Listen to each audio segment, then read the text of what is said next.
Detail చూస్తే Telangana IT శాఖ మంత్రి దుద్దిల్ల శ్రీధర్ బాబు మంతని రావుల చెరువు కట్ట అభివృద్ధి పనుల పురోగతి ఆకస్మికంగా తనిఖీ చేశారు. పనుల్లో నాణ్యత ప్రమాణాలు పాటించాలని, పనులు వేగంగా పూర్తి చేయాలని అధికారులను ఆదేశించారు. స్థానిక ప్రజలు కూడా సహకరించాలని కోరారు. సాంఘిక సంక్షేమ గురుకుల పాఠశాల డ్రైనేజీ దారి మళ్లించాలని, వెంటనే పనులు ప్రారంభించాలని మున్సిపల్ చైర్మన్ ఒడ్నాల శ్రీనివాస్ను మంత్రి ఆదేశించారు. శ్రీధర్ బాబు వెంట కౌన్సిలర్లు మారుపాక నిహారిక, జంబోజు శ్రీమతి, ఎంఈఎస్సీ చైర్మన్ కుడుదల వెంకన్న, టీజీఆర్సీ సలహాదారు శశిభూషణ్ కాచే, మండల కాంగ్రెస్ అధ్యక్షులు ఐలి ప్రసాద్ పాల్గొన్నారు.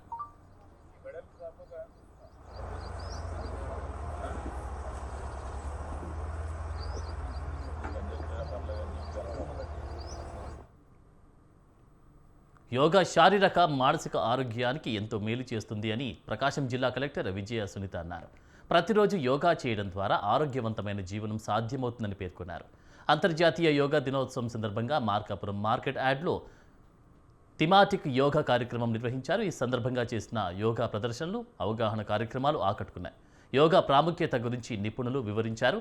కార్యక్రమం విజయవంతంగా నిర్వహించిన అధికారులను కలెక్టర్ విజయ సునీత, ఎమ్మెల్యే కందుల నారాయణ రెడ్డి అభినందించారు. జరగాల్సిందే కానీ ప్రకృతి సహకరించకపోవడం వల్ల మనం ఈ కార్యక్రమాన్ని ఈరోజు ఏర్పాటు చేసుకున్నాం. అయినా కూడా ఈరోజు చాలా మంది ప్రజలందరూ కూడా ఈ కార్యక్రమంలో పాల్గొనేదానికి బాగా వచ్చినందుకు మిమ్మల్ని అందరినీ మనస్ఫూర్తిగా అభినందిస్తా ఉన్నాం. ఈ యోగాంధ్ర కార్యక్రమం యొక్క ముఖ్య ఉద్దేశం ఈ రాష్ట్రంలో ఉన్నటువంటి ప్రతి ఒక్క పౌరుడు ఆరోగ్యాలతోటి ఎప్పుడూ సంతోషంగా ఉండాలి, నిర్మలమైనటువంటి మనస్సుతో జీవించాలి అని మన ప్రియతమ ముఖ్యమంత్రి గారు ఈ కార్యక్రమానికి రూపకర్త అయి ఈరోజు యావత్ రాష్ట్రం అంతా కూడా ప్రధాని మోదీ నేతృత్వంలో మన దేశం 12 ఏళ్లుగా ప్రగతి పదంలో దూసుకెళ్తుందన్నారు విశాఖ నార్త్ ఎమ్మెల్యే విష్ణుకుమార్ రాజు. దేశంలో ఎక్కడా లేని విధంగా ఆంధ్రప్రదేశ్కు ఇల్లు ప్రకటిస్తే గత ప్రభుత్వం సగానికి పైగా క్యాన్సిల్ చేసిందన్నారు. భోగాపురం ఎయిర్పోర్ట్ నుంచి మంచి విషయమన్నారు. పాత విమానాశ్రయం రోజుకు కనీసం 6 గంటలైనా పనిచేయాలని కోరారు. భోగాపురం ఎయిర్పోర్ట్లో ఉత్తరాంధ్ర జిల్లాల యువతకు కూడా ఉపాధి కల్పించాలని విష్ణుకుమార్ రాజు సూచించారు. బీజేపీ వల్ల ఈ 12 ఏళ్లలో జరిగిన మార్పులను ప్రజలు గుర్తించారని జిల్లా బీజేపీ నాయకురాలు సుహాసిని చెప్పారు. తెలుసు, ప్రధానమంత్రి నరేంద్ర మోడీ గారు ఎలక్టెడ్ ప్రైమ్ మినిస్టర్గా 12 సంవత్సరాల కాలము దాటింది. సుమారు 4400 రోజులు ప్రధానమంత్రి సుపరిపాలన ఇస్తున్నారు అని అందరికీ తెలుసు. భారతదేశము ప్రతి ఒక్క భారతీయుడు కూడా గర్వపడే విధంగా ప్రధానమంత్రి నరేంద్ర మోడీ గారు మన భారతదేశ ప్రజల్ని, అట్లాగే భారతదేశంలో ఉన్న నైపుణ్యాన్ని బయటికి తీసి ప్రపంచం ఆశ్చర్యపోయేటట్టు చేస్తున్న విషయము అందరికీ తెలుసు. అలాగే ఏ పథకాలు తీసుకొస్తున్నారు, ఎంతెంత ఖర్చు పెడుతున్నారు అన్న ఒక జవాబుదారీతనం ప్రజలకు ముందుకు తీసుకువెళ్ళాలి అన్న ఒక చిత్తశుద్ధితో ఈ విషయాలు ప్రతి సంవత్సరం కూడా మీ ముందుకు తీసుకురావడం జరుగుతుంది. ఎందుకంటే ఎన్ని విన్నా, ఎన్ని చూస్తున్నా, ఎన్ని చేస్తున్నా కొంత ప్రశ్నలు ఏ విధంగా వస్తున్నాయంటే ఏం చేశారు, దేనికి సంక్షేమం వచ్చింది అన్న ఒక ప్రశ్నలకి ఈరోజు అటు పేదల ప్రజల సంక్షేమం కానివ్వండి, ఇటు మౌలిక సదుపాయాల అభివృద్ధి కానివ్వండి, అటు ఒక పథకాల ద్వారా ఏ విధంగా మన దేశంలో ఉన్న 140 కోట్ల మందికి అన్ని వర్గాల వాళ్ళకి ఏ విధంగా సంక్షేమం చేరుతోంది, అదే కాకుండా మనకి ఏ విధంగా అభివృద్ధి అంటే అటు డిజిటల్ ఇండియా కానీ, అటు మేక్ ఇన్ ఇండియా కానీ, అటు స్టార్టప్స్ కోసం, అటు యువత, మహిళల కోసం, పేదల కోసం, రైతుల కోసం ఏ విధంగా ప్రధాన లక్ష్యంగా గౌరవ ప్రధాని నరేంద్ర మోదీ గారు చేస్తున్నారు అన్న ఒక విషయం జవాబుదారీతనంతో ఒక రిపోర్ట్ కార్డుతో ప్రజల ముందుకు తీసుకువెళ్లే బాధ్యతగా మేము మీ అందరికీ కూడా ఈ విషయం. ఆధారాలు లేని ఆరోపణలు చేసే ముందు వైసీపీ నాయకులు నోరు అదుపులో పెట్టుకోవాలని ఎస్సీ ఎస్టీ విజిలెన్స్ మానిటరింగ్ సభ్యులు మండిపడ్డారు. అవినీతి గురించి దారా సుధీర మాకు నేర్పించేది రానున్న రోజుల్లో ఖచ్చితంగా పశ్చాత్తాపం చెందే రోజు వస్తుందన్నారు. ఐదేళ్ల వైసీపీ పాలనలో నందికొట్కూరును నాశనం చేసిన నేతలు నేడు అభివృద్ధి గురించి మాట్లాడడం దొంగ అన్నట్లుందని టీడీపీ నాయకులు మండిపడ్డారు. వైసీపీ నాయకుడు సుధీర్ విమర్శలు కేవలం ఉనికి కోసమే అని కొట్టిపారేశారు. కూటమి ప్రభుత్వము చేస్తున్నటువంటి డెవలప్మెంట్ను చూసి ఓర్వలేక ప్రజలను తప్పుదోవ పట్టేయడానికి సొంత నిరాధారమైనటువంటి ప్రకటనలు చేసుకుంటూ ప్రజలను మభ్యపెడుతూ పబ్బం గడిపోవాలని చూస్తున్నటువంటి సుధీర్ దారా గారికి కూటమి ప్రభుత్వం తరపున మేము ఒకటే తెలియజేస్తా ఉన్నాం. పోటీ పడాలంటే వ్యక్తిగతమైన ఆరోపణలు కాకుండా ఏదైతే అభివృద్ధి ఎక్కడ జరగలేదో అక్కడ పోయి మీరు ప్రశ్నిస్తే మేము ఖచ్చితంగా అభివృద్ధి వైపు నడుస్తున్నాం కాబట్టి మీరు చెప్పే మాటలకు మేము ఖచ్చితంగా కట్టుబడి ఉంటాం. అదే సందర్భంలో నందికొట్కూరు ప్రజలు ఇప్పుడిప్పుడే మాండ్ర శివానంద రెడ్డి గారి నాయకత్వంలో ప్రశాంతమైన జీవితం గడుపుతున్నటువంటి సందర్భాలు ఈరోజు ఈ 10 సంవత్సరాల్లో చూస్తున్నాం. అలాంటి ప్రశాంతంగా ఉన్నటువంటి గ్రామాలలో ప్రజలలో మీరు ప్రజల మధ్య మతాల మధ్య కులాల మధ్యన చిచ్చు పెట్టి మళ్ళా పూర్వవైభవం గలాటలు తెచ్చేసే విధంగా మీ వ్యాఖ్యలు ఉన్నాయని చెప్పేసి కూడా మేము ఈరోజు గుర్తు చేస్తున్నాం. తెలుగుదేశం పార్టీ కూటమి ప్రభుత్వం రంగారెడ్డి జిల్లా చిన్న రావిలాలలో 494 ఎకరాల్లో ఎకో టౌన్ డంపింగ్ యార్డ్ ఏర్పాటును 14 గ్రామాల ప్రజలు వ్యతిరేకించారు. వారంతా ర్యాలీ నిర్వహించి రోడ్డుపై బైఠాయించి ధర్నా చేపట్టారు. ప్రజలకు హాని కలిగించే జీవో నెంబర్ 20ను వెంటనే రద్దు చేయాలని వారు డిమాండ్ చేశారు. ఎకో టౌన్ డంపింగ్ యార్డ్ వల్ల 14 గ్రామాలు కాలుష్యం కోరల్లో చిక్కుకుంటాయని పలువురు గ్రామ సర్పంచులు అన్నారు.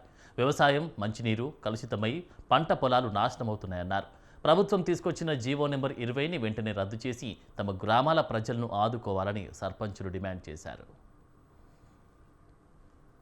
మాకు ఇక్కడ బండరావిరాల పరిధిలోని 268 సర్వే నెంబర్లో గల భూమిని 494 ఎకరాలు ప్రభుత్వం ఈ ఏకో టౌన్ అనే పేరుట వస్తున్న డంపింగ్ యార్డ్కి ఒప్పజెప్పడం జరిగింది. దానికి మేము వ్యతిరేకంగా చాలా రోజుల నుంచి పోరాటం చేస్తున్నాము. అందుకు మాకు ఎందుకు దగ్గర అయిపోయిందంటే మా చివరిలోనే మా దేశముఖికి ఆనుకునే ఉంటుంది సర్వే నెంబర్లు. దీనివల్ల ఈ డంపింగ్ యార్డ్ వల్ల ఓ 15 గ్రామాలు నాశనం కాకపోతున్నాయని మాకు అర్థమైపోతుంది. ఎందుకంటే వాయువు కానీ కాలుష్యం కానీ జల కాలుష్యం కానీ అన్ని రకాలుగా మాకు ఆరోగ్యంగా మా దెబ్బతింటామని చెప్పేసి మేము అందరము ప్రయత్నం చేస్తున్నాం. ఇప్పటికీ మా ఎమ్మెల్యే గారు అనిల్ కుమార్ రెడ్డి గారు కూడా చెప్పడం జరిగింది. ఇబ్రాహీంపట్నం మల్ల రంగారెడ్డి గారికి కూడా తెలియజేయడం జరిగింది. అయినా కూడా మల్ల రంగారెడ్డి గారు మొన్న మాట్లాడిన తీరు మాకు నచ్చలేదు. ఎందుకంటే ప్రజల పక్షాన మాట్లాడినట్టు కనబడలేదు మాకు.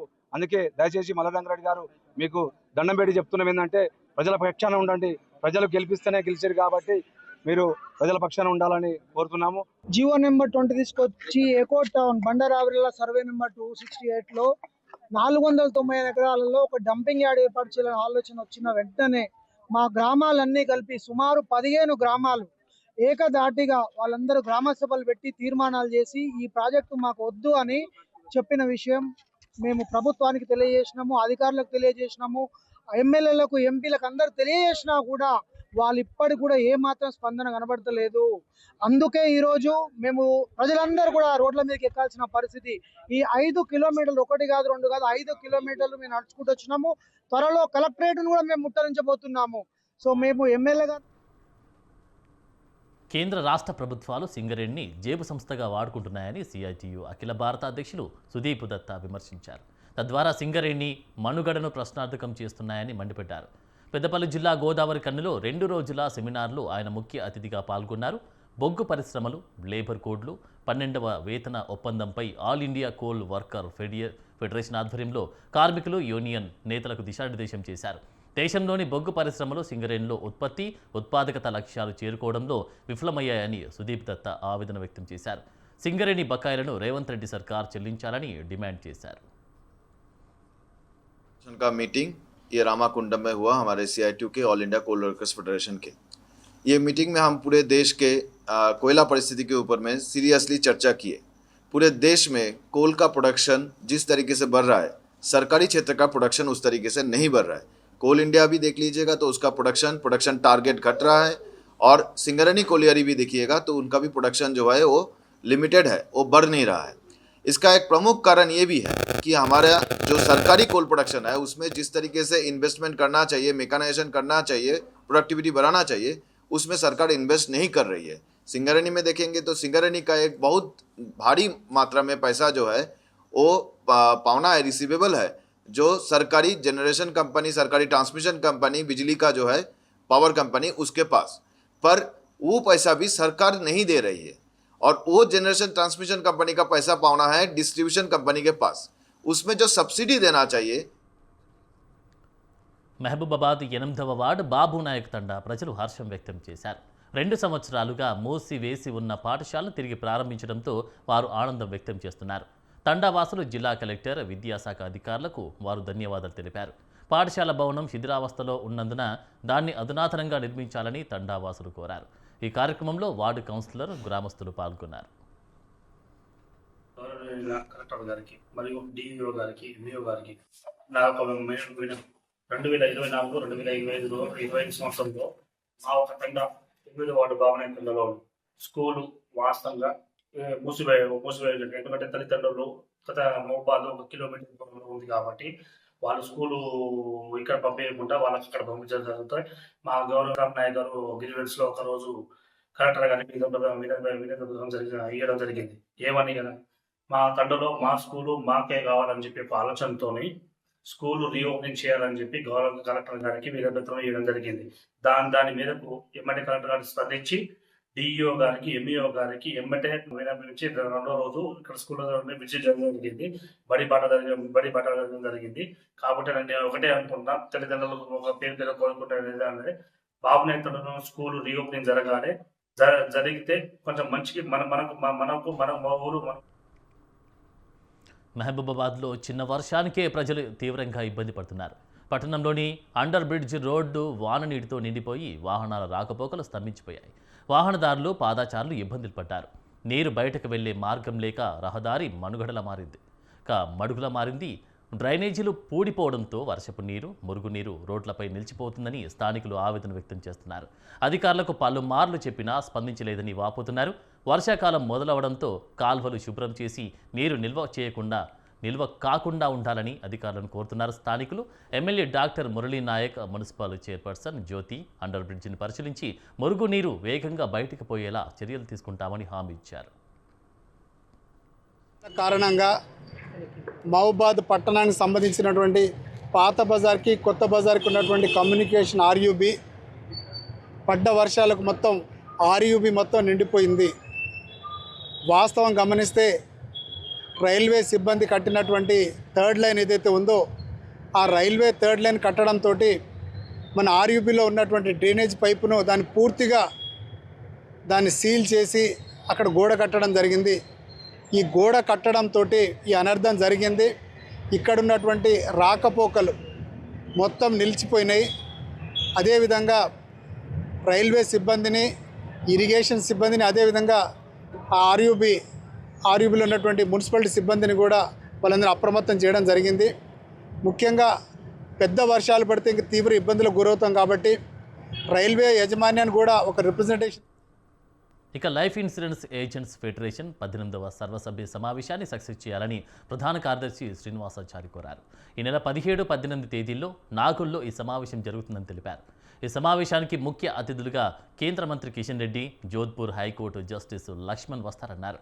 2 రోజులు జరిగే ఈ సమావేశంలో ఏజెంట్లు, పాలసీదారుల సమస్యలను, ఇన్సూరెన్స్ రంగంలో తాజా పరిణామాలపై చర్చిస్తారు.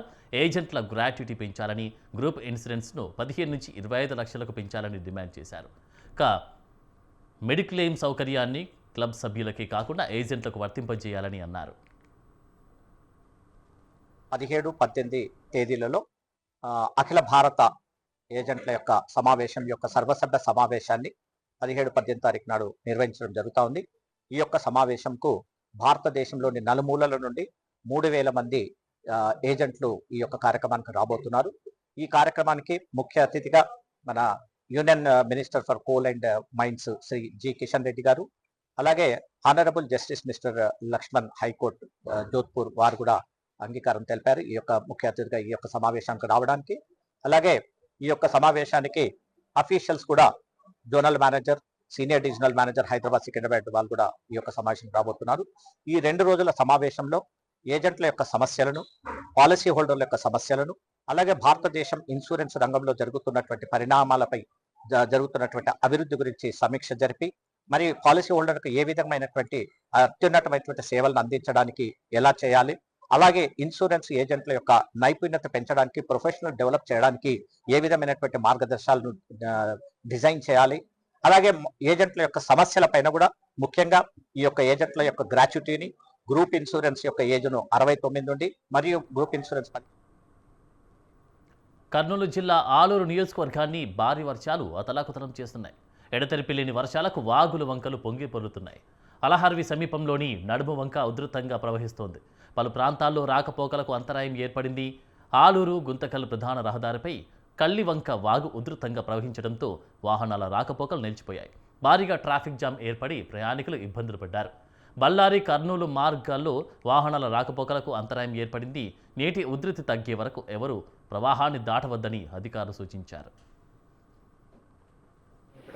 అయిపోయినాము రాత్రిలో వర్షం పడి బ్రిడ్జిల మీద వచ్చేసినాయి. ఇక్కడ మధ్యలో అయిపోయినాము. ఇంతకుముందు కూడా వర్షం పడి కార్లు కొన్ని బైకులు కొట్టుకుపోయినాయి. ఏ ప్రభుత్వం పట్టించుకోలేదు. మధ్యలో అయిపోయినా మన పరిస్థితి ఏంటి? ఇప్పటికైనా ప్రభుత్వం స్పందించి ఏదైనా బ్రిడ్జి ఎత్తిపించడమా లేదా మరమ్మతు చేస్తే బాగుంటుంది. ఇక్కడ ఆలూరుకి బెల్డౌన్ మధ్యలో వంక పట్టుకుంది. వంక ఇదైపోయింది. మేము హైదరాబాద్ నుంచి తెల్లవారుజాము 4:30 వచ్చినాము. 4 నుంచి ఇంతవరకు వర్షం వాన తగ్గలేదు, వంకలు తగ్గలేదు. 3 వంకలు పట్టుకున్నాయి. 3 వంకలు బంద్ అయిపోయి మోరీలు పట్టుకొని ఇది అయిపోయినాయి. దీన్ని ఎవరో ఏ నాతకడైనా వర్షం వచ్చినప్పుడు ఎవరు పట్టించుకుంటూ లేరు. మేము హైదరాబాద్ నుంచి ఉరుకొండకు పోవాలని చెప్పి వచ్చినాము. ఇక్కడ ఆలూరు యువతలు నిలబడినాం. ఆలూరుకి బెల్డౌన్ మధ్యలో 70 సంవత్సరాలు అయింది. ఎవరే కానీ ఇంతవరకు ఎటువే ఇట్లా వంకరింకలు పట్టించుకునే నాతకడే లేకుండా అట్లా అయిపోయినారు. 2-3 కానీ అప్పుడు చనిపోయినారు. ఒక లారీ కానీ కొట్టిపోయింది, జీబులు కొట్టిపోయినారు. అప్పుడు బాబు 20 years బ్యాకే ఇది అయింది. అది అప్పటి నుంచి కానీ.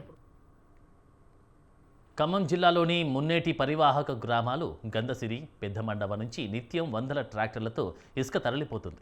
అనుమతి లేకుండానే ఇసుకాసురులు ఇలా ఇసుక తరలించుకుపోతున్నారని స్థానికులు ఆరోపించారు. ఇటీవల పోలీసులు అక్రమ ఇసుక తరలింపును అడ్డుకున్నారు. కాగా ఇందిరమ్మ ఇళ్లతో పాటు ఇతర నిర్మాణాలకు కూపన్ల ఆధారంతో ఇసుక తరలించేందుకు అనుమతిస్తున్నారు. బయటి ట్రాక్టర్లతో పాటు గ్రామంలోని తమ ట్రాక్టర్లకు కూపన్ల రూల్ పెట్టడం సరికాదన్నారు స్థానిక ట్రాక్టర్ల యజమానులు. ఓ గ్రామస్థాయి ఉద్యోగి ప్రజాప్రతినిధులతో గ్రామ పెద్ద ఒక లోపాయికారి ఒప్పందానికి వచ్చినట్లు వినిపిస్తుంది.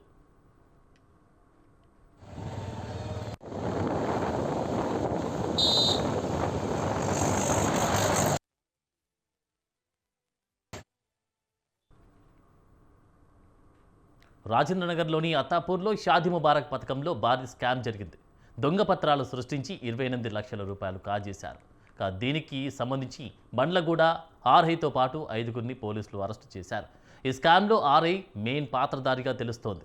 వివాహం కాకుండానే అయినట్లు దొంగ పత్రాలు సృష్టించి డబ్బులు కాజేశారు. 29 దరఖాస్తులను సబ్మిట్ చేస్తే 21 అప్లికేషన్లకు ఎంక్వైరీ చేయకుండానే అప్రూవ్ చేసినట్లు టాస్క్ ఫోర్స్ బృందం గుర్తించింది. ఇక బడంగ్పేటలో తలదాచుకున్న 6గురితో కూడిన గ్యాంగ్ను పోలీసులు అరెస్ట్ చేసి అతాపూర్ పోలీస్ స్టేషన్కు తరలించారు.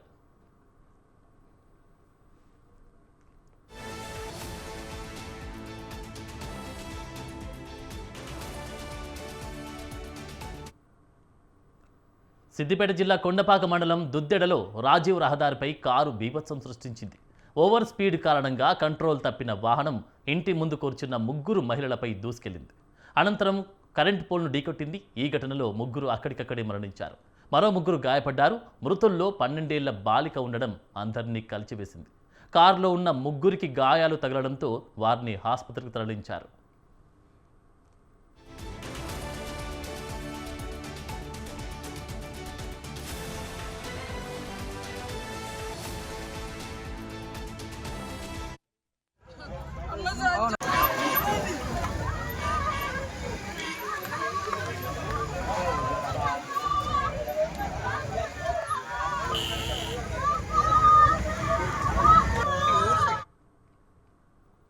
బాపట్ల జిల్లా చీరాలలోని విఠల్ నగర్, హరిప్రసాద్ నగర్ ప్రాంతాల్లో పోలీసులు కర్డన్ సర్చ్ నిర్వహించారు.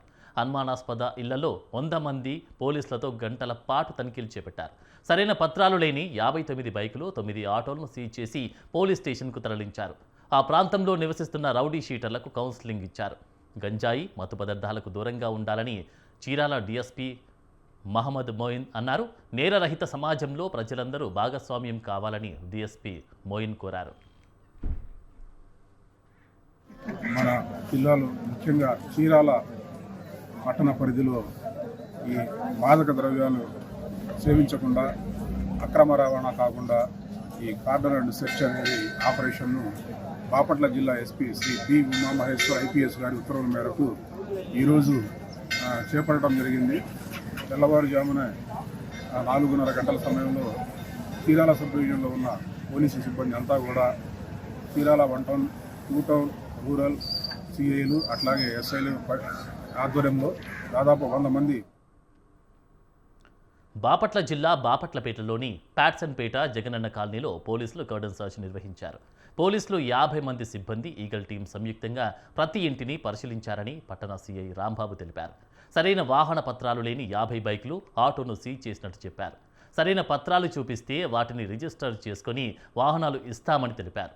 ప్రతి 2 వారాలకు ఒకసారి ఒక ఏరియాలో కర్డన్ సర్చ్ నిర్వహిస్తున్నట్లు సీఐ రాంబాబు తెలిపారు. కొన్నాళ్ళు ఉంటున్నారు, వెళ్తున్నారు.